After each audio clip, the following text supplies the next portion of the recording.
As the second day of the 2016 national budget debate continued in the National Assembly Tuesday evening, former embroiled Health Minister Dr. Barry Ramsaran, during his presentation, reminded that it was highlighted in the budget presentation that the Health Ministry will embark on implementing Health Vision 2020.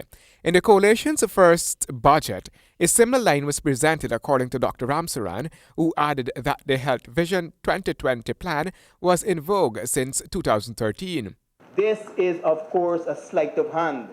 This, of course, is implying that they have hoping that the Guyanese public and probably the international community would have forgotten over the past year, almost, since we met here to discuss the previous budget, that they had presented the PPPC plan already. Dr. Ramsaran accused the coalition government of plagiarism, noting that the opposition is happy since it vindicates them. What alarms the opposition, however, is the lack of initiative on the part of the government to add to such a plan. The emerging threat of the Zika virus is among the concerns of the opposition also. The money that will finally fall to the lot of fogging machines or things to fight the Zika virus and the mosquito will be minuscule. This is unacceptable. This is unacceptable. What it means, Mr. Speaker, and good colleagues, especially the technical people in the room, in the chamber here, it means that they're relying on the spray cans, the fog machines, and the other equipment the PPPC invested in late 2014.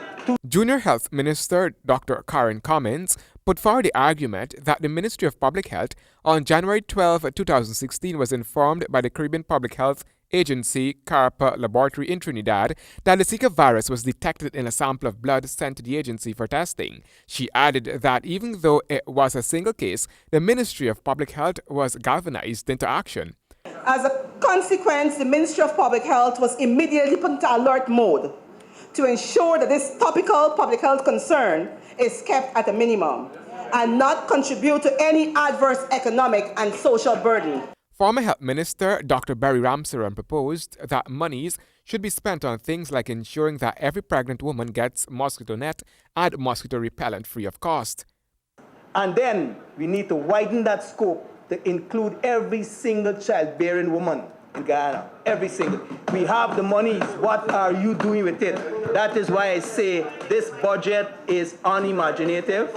But there are some immediate response actions that the ministry intends to take, Minister Cummins argued. We will step up with the Ministry of Public Health Education campaign with the use of all forms of traditional and new media technologies, which include the production of audiovisual materials for radio and television. The production will take the form of jingles, advertisement, infomercials, public awareness messages. Social media will also be utilized, particularly Facebook and WhatsApp, to get short, compelling messages to large numbers of people. Text message blasts will also be employed. In addition, flyers, posters, and brochures will be created and distributed across Guyana. She added that scheduled fogging will continue across the country, along with the distribution of treated mosquito nets, with particular focus on pregnant women. There is also another initiative in the fight against the Zika virus the ministry intends to look at. To introduce the In2Care mosquito trap as a pilot project at selected health facilities and ministries across Georgetown will be done during the next few weeks. To sensitize relevant officers at the ports of health.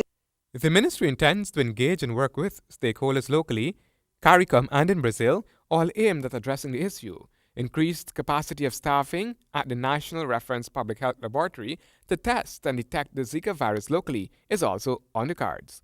Handel Duncan, HGP Nightly News.